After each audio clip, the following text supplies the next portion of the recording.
Would you be the jerk expecting a sibling to replace your phone after you damaged yours, saving their kid's life? We'll get into that in a bit, but first, am I the jerk for being petty and not paying for my daughter's school trip? I, 37-year-old female, have a daughter Mia, 15-year-old female. Mia is very forgetful/irresponsible when it comes to school. She's barely on time or late to school most days, even though we live a 10-minute walk away. She will do homework last minute and often asks for extensions with work. She had a tendency to remind me to pay for school-related things like lunch money just before I'm going to bed, or that she needs to take something into school so we can run to the store and quickly get it. Last month, I went on a wild goose chase to help Mia locate ingredients for her home econ class. After she told me at 10:30 she needs XYZ ingredients, and she just checked the fridge and we don't have it. She was reading the ingredients off an email, and when I saw it was dated a week prior, got annoyed Mia couldn't have told me before when we did the big food shop for the family. I told her the next time she needs something for school, tell me the day she gets told or the day after latest, or I will not be helping her out.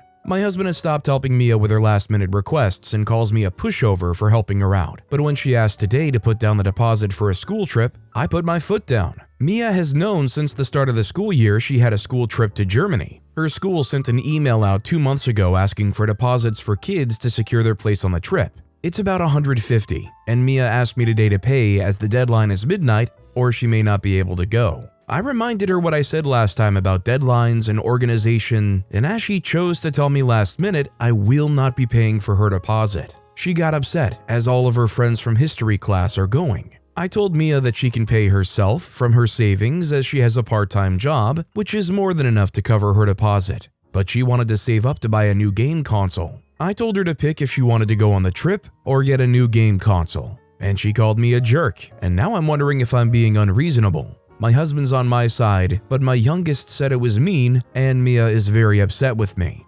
ETA, Mia doesn't have ADHD, but she is dyslexic, so this does explain the schoolwork sometimes, but she'll ask for extensions on top of her extensions, which is a sore spot for her and my husband, who wants her to be more organized and not leave work last minute. Mia has been tested for ADHD and does not have it. I did my research at the time and realized it often gets overlooked for girls, but even after getting another opinion, she doesn't have ADHD. She gets help from a school advisor regarding her dyslexia, and at home, we've discussed strategies to help her stay on track with her responsibilities. I think as long as OP and other parental figures for this kid are trying their best to help her correct those behaviors, OP's not the jerk for letting them realize firsthand the consequences of their actions of choosing to put things off till the last minute. Sometimes I think the best learning tools is just learning what happens when you don't do it on time. Also, hi, I'm Steven, and if you guys enjoy getting to decide whether or not all of these people are jerks, it would be amazing if you could leave a like or leave a review if you're listening to my podcast.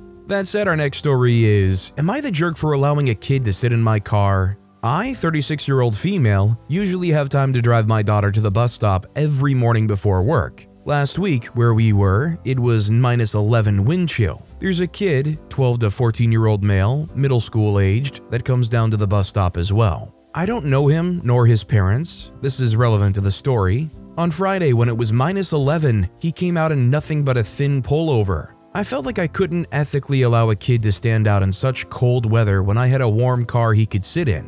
He took my offer and sat in my back seat while me and my daughter spoke. He kept his AirPods in and didn't say much other than saying thank you. Buses were running around 15 minutes late as well, so nobody really should have been out in that. However, yesterday while I was walking my dog, a woman came up to me. She asked me why I took her son into my car. I explained that the weather was well into the negatives and he was not wearing a coat and the bus was quite late. She told me to never do that again and that what I did was incredibly creepy and to leave her son alone. I was taken aback. I just offered the kid a warm place to sit and didn't even speak to him. I feel bad because of course I never want to come across as creepy or overstepping boundaries, but I also feel like if the roles were reversed and I was unable to take my daughter to the bus stop and this mom offered her a place to sit, I would be thankful. I feel bad for doing something I thought was nice. Is this weird? Am I the jerk? Personally, I can't blame OP. I can't fault them for this. I'm not saying that's guaranteed hypothermia or death, but it's going to be very uncomfortable, is it not? OP did something out of the kindness of their hearts. Should that kind of thing be promoted?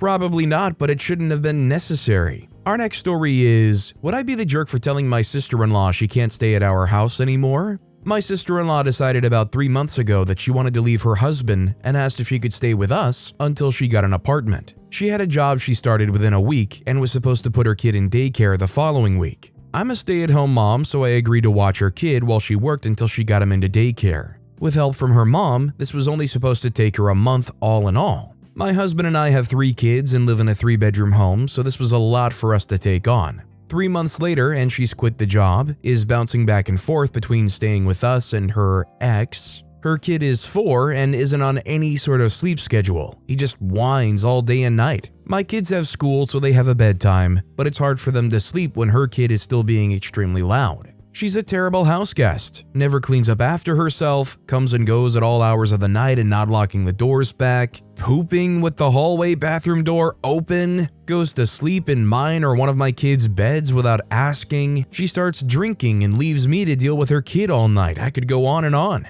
It's causing a lot of problems in our family. We're all so uncomfortable. She makes comments about how much she loves it here because she can just be a kid and I'm the mom. I truly believe she only stays here because she's tired of the responsibility that comes with having a kid, home, etc. Would I be the jerk for asking her not to stay here anymore? And if not, how do I, people pleaser, ask her not to? I don't think OP would be the jerk, and honestly, I think just keep letting it happen until the point where you finally are not enough of a people pleaser to tell her to get the freak out. I mean, you could just go the honest route and say they've overstayed their welcome. They're a little too comfortable, they don't seem to be taking care of anything in this place. You'd much rather them be anywhere else but here. Our next story is, would I be the jerk for not going to my half-brother's wedding? I, male 38, have a very messy family life. My dad cheated on my mom when I was about 15. This woman, who I'll call Sarah, also had a son, Mike, male 38, who's a few months younger than me. She also cheated on her husband. When the affairs were exposed and divorces were finalized, my dad and Sarah got married, but our parents' plans for a new blended and happy family quickly disappeared since Mike and I had no intention of being each other's brother. We both lived primarily with our other biological parents and were rarely in the house together. But very soon we talked it out and decided that we weren't enemies and just wanted nothing to do with each other, so we have as neutral a relationship as possible. We don't care for good or bad about the other. We both agreed that my dad and Sarah suck, so when we were cold or impolite to our respective step-parent, we didn't feel like we had to protect them or anything. A few years later, Paul, male 22, our half-brother, was born. Due to age difference and us basically hating that blended family, we were never close to Paul and had little to no impact on his life. Anyway, Paul is getting married to Laura, 21, who is a very devout Christian and has been pushing him to make an effort to unite our family. Laura's been using the wedding to try and get us to play happy family. At first, it started with small annoyances like family chats and trying to get us involved in wedding planning. Originally, Mike and me were just regular guests in the wedding, but Paul asked us, as requested by Laura, to both be his best men. It felt awkward, but Paul never asked for anything, so we accepted. Last weekend, we were supposed to go to a seminar, since Mike and I haven't been to a church in years, to receive training on what to do at the ceremony. However, it ended up being a setup by Paul and Laura. When we arrived, there was a pastor, Laura, Paul, Mike, and our parents. We were supposed to spend the weekend healing our family. Sarah and Dad knew this beforehand and were on board. Mike and I, not so much. So we just left and opted to pull back from being part of the wedding. He said that if we weren't going as his best men, we wouldn't be invited at all. This was acceptable to Mike and me since neither of us went to each other's wedding, but now drama is everywhere. Extended family is contacting us to make us budge and all the circus that comes in this type of situation. My wife says I'm behaving like a jerk and should just suck it up.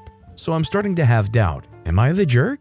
Hey, if they wanted to do something to try to heal the family or get the family on better terms with each other, maybe try doing it in a way that doesn't involve utterly sandbagging multiple people out of nowhere. I just can't imagine anybody really is going to be on board with a situation where you're told, okay, go here to do X. And when you get there, you find out, surprise, it's actually about this one thing you've never been on board with in your whole life. Who isn't in that situation going to just walk right out? Our next story is, am I the jerk for telling my sister her husband stinks? I'll get straight to the point. My brother-in-law does not like showering. My sister has casually mentioned in the past how he showers once every 4 to 5 days because He doesn't really get dirty. He has extremely strong BO, and I don't think I've ever been in a place with him where he did not stink. Even fresh out of a shower, you can still smell very strong hints of sweat and other types of smells when you're standing near him. People have brought this up with her in the past, and every single time she just shuts them down and says that they're looking for excuses to hide that they do not like him. One of our mutual friends is getting married in 3 weeks, and it's about 9 hours away from where my sister's family and I currently live. We do not live together, but we're about 15 minutes away from one another. My sister informs me a few days ago that she'll be riding with me to the wedding because their car is having some engine issues. None of this was discussed, she just informed me like she was relaying a message. I cannot explain to any of you how much I shiver at the slight thought of being in the same car with her husband for 9 whole hours. He does not like sitting in the back and will most likely ride shotgun. To avoid this, I offered to lend my boyfriend's car to my sister, as he's out of state for the next few months and will not be using his car. She repeatedly said no matter how many times I insisted. So I decided that the best choice for me is to just book a flight to the location and rent a car from the airport when I land. I have some points I can use to get a discount so it all works out. I tell my sister that I'll be taking a flight instead of driving,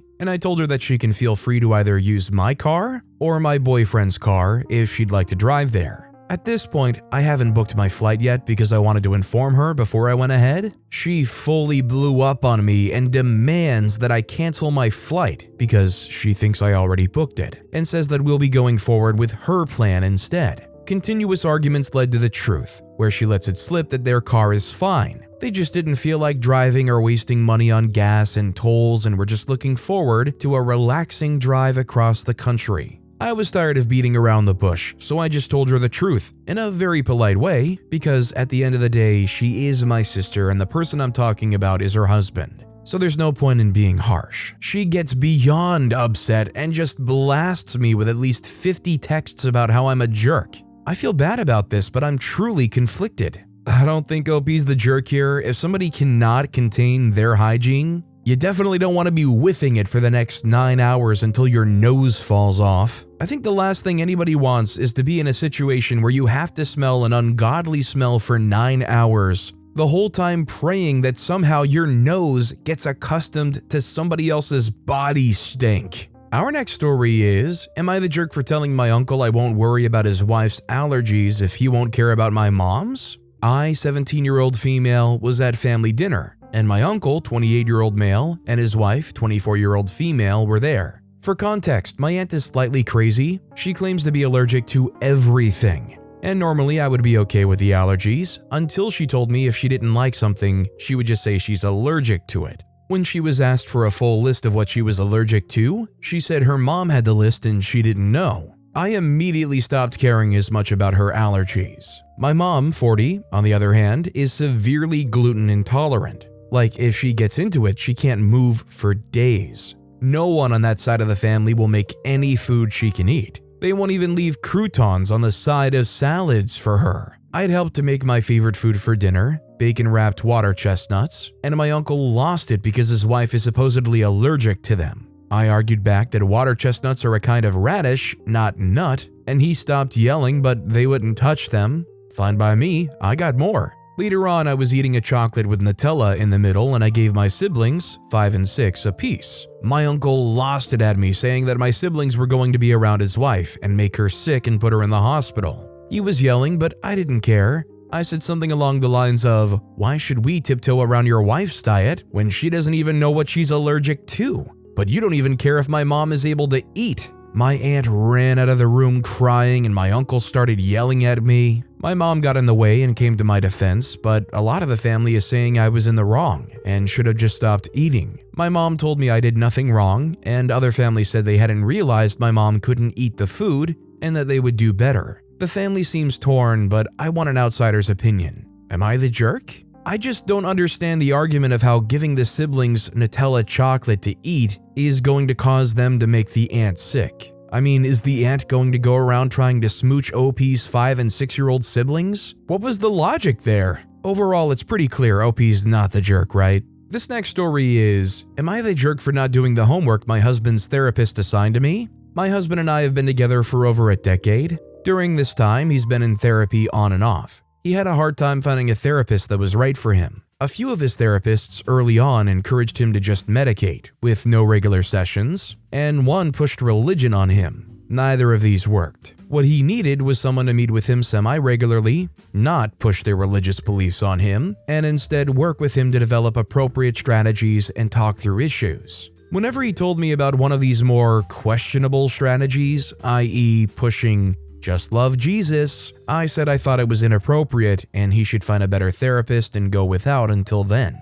There have been long stretches where he's gone without therapy because my husband isn't generally good at taking care of himself. That falls on me. I have to remind him to do things to keep him healthy and taken care of. Drink water, eat more than once a day. There are literally times I've had to tell him he needs to brush his teeth. He also gets anxious making any decisions on his own. I have to help him pick out new clothes, write emails to work colleagues or groups of friends. He can't make plans for us, I have to make them all. Or should I say, I have to help him make the plans, so then he can say he made them. He's a good person. He loves me so much, but he is so dependent on me. It's draining. I have to spend an hour at least once a week talking him through whatever crisis he's having. Sometimes this crisis is over what new collectible to buy. A collectible for him that I do not have any interest in. I finally demanded that he look into therapists again. I told him I cannot be his therapist and he cannot depend on me this much. He needs to start taking care of himself and get a therapist that will work with him to develop these skills. And he did, which is great. However, a month into therapy, he said his therapist had homework for me. I was supposed to write out a list of all his great qualities, at least a page or two. Mind you, this is after years of me carrying all his emotional baggage, essentially mothering him, giving him credit for things I did so he could feel better about himself. And one year, I did in fact write out 100 things that I thought were great about him for a gift. I was so frustrated, I said no. I said therapy is his work, not mine, and I've spent too many years of our lives solving things for him. It wasn't fair to ask me to sit down and do this homework when the point of his therapy was for him to build his own skills without depending on me all the time. He was upset, but accepted it and said he understood. Well, just the other day, he told me that his therapist doesn't like me and thinks I should be thanking and showing him appreciation more. I told him I didn't care what his therapist thought. They are his therapist. This does have me thinking though, am I the jerk for not doing the homework his therapist assigned to me? I don't think OP's the jerk, but it honestly to me sounds like OP could also benefit from having a therapist. Our next story is, am I the jerk for expecting my brother to pay for a new phone after I damaged mine, saving his son? My 19-year-old male brother, 24-year-old male, was watching his son, 3-year-old male, when they were over at our parents' place this weekend. But he got distracted for a minute and my nephew fell into the backyard swimming pool. Thank God I heard it in time and jumped into the pool and saved him. We are all aware a tragedy could have happened. Everyone's still in shock, and my father already started working on gating the pool. I did have another kind of financial loss though, because I had my cell phone in my pocket when I jumped in the pool, and it's dead now. I told my brother I'll look to buy a new one and send him the bill. He thinks he's not responsible for paying, and says he cannot believe that's what I'm thinking about after his son almost died. So I said it was his fault that his son almost died. He should be down on his knees thanking God and kissing my feet for saving his son's life, and the least he can do is pay for a phone of my choice. My mother says to give him time. Am I the jerk for insisting here? It would be understandable to give them time if a phone was something that in this day and age you could spend multiple days going without. Almost everybody needs their phone daily at this point, right? For some kind of communication. A lot of people use it for work. A lot of people use it as a tool to get through their daily life with reminders. Should OP just forego a week or two without their phone until their brother is calmed down enough to pay for it? I think OP is not the jerk as long as it's like an equivalent level replacement. I mean, if it's a situation where OP had some like mid-level Samsung and now they're saying, okay, so now I just want the iPhone 15 Pro Max, then I would understand why the brother has a problem with it. Our next story is, am I the jerk for telling my mom I don't want to replace my husband the way she replaced my dad? I, 30-year-old female, lost my husband 4 years ago. We share 2 children together. Our son is 9 and our daughter is 6. Since my husband's death, I've focused on myself and my children, and I have no interest in dating or finding another husband. My mom has experience with this, as when my sister and I were children, 6 me and 8 her, we lost our dad, and mom remarried 15 months later, and at the time she told us we were getting a new dad. Once her husband arrived in our lives, there was an expectation and a pressure to call him dad, and mom took down all photos of dad. Me and my sister, took some photos of dad and hid them with our friends. Out of fear, mom would destroy or throw them all away. She didn't, but the ones we didn't take were kept locked up in storage somewhere and have never seen the light of day. My sister asked for them on a few occasions and was told she didn't need them.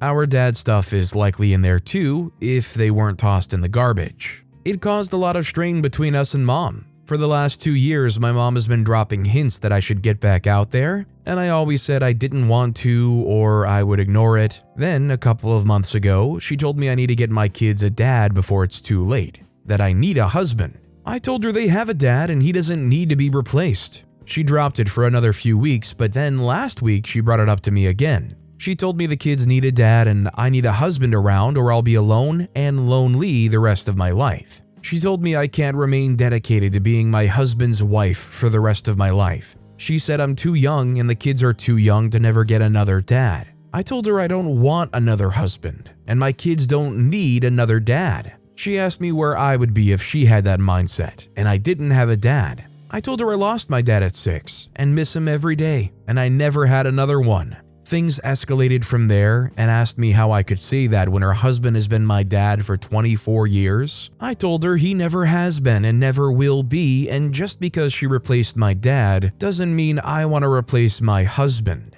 Mom was furious and told me that wasn't fair and I should understand her better. I told her I understood her even less after losing my husband, because I would never remove all traces of him from the home, and I would never deny my kids his things the way she did. I would never force my kids to call someone else dad, and I told her I can't even imagine wanting to find them someone else to call dad. I told her they had an amazing dad and he's still their dad, just the way mine will always be my dad. She called me spiteful and selfish, and she went to my sister for backup. But she told her she feels the same way. My aunt, who is my mom's sister, told me I shouldn't have said what I did, and accusing her of replacing my dad instead of just seeing she wanted us to be happy is cruel, and I'm old enough that I should understand. Am I the jerk? I think OP is old enough to understand, and clearly they do. They know what the circumstances are, they know how they felt back then. They're an adult, they've had years and years and years of adult experiences and learning.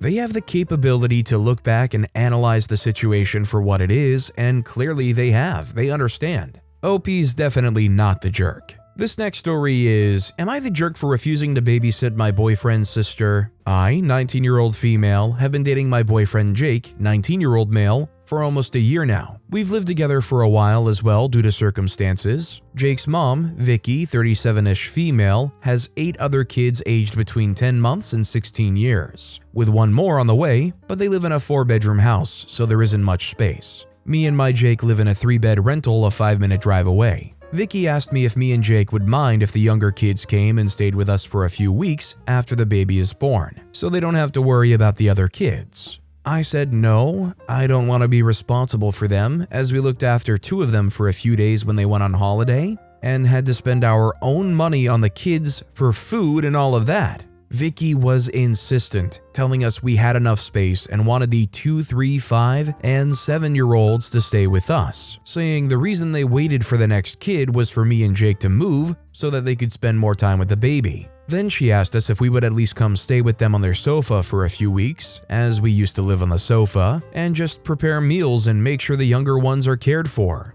Jake now feels guilty because he knows his parents are overwhelmed, but personally I do not think they should be having any more kids as they don't have space. But I'm not going to stop them, but I feel like it's immoral to enable them. However, I feel like I might be the jerk, as if the kids don't stay with us, they won't be being looked after properly. Not only do I think OP's not the jerk, I think they should not go forward with this. No way should they allow this to happen and allow themselves to fall in a position where they have any responsibility for these kids, and if they aren't being cared for properly, you need to just straight up call CPS, not entertain them. This next story is, am I the jerk for insisting that my in-laws buy my daughter a new doll? This past Christmas, my mother got my daughter, Amy, 4-year-old female, a doll she's been asking for. It's a baby version of Mirabelle from the Disney movie Encanto. It quickly became her favorite. My husband's cousin Nat has a daughter I'll call Julie, 6-year-old female. I wouldn't classify her as spoiled, but she does have a tendency of disobeying other people. There have been numerous occasions in which I asked Julie to do something, please sit down, please don't touch that, etc., and she either ignored me or went behind my back to do the opposite. While I understand that she's a child, Nat rarely makes any attempt to educate her daughter or correct her behavior. Last week, Nat and Julie came to visit us with some other relatives. Julie saw the Mirabelle doll and asked my daughter if she could play with her.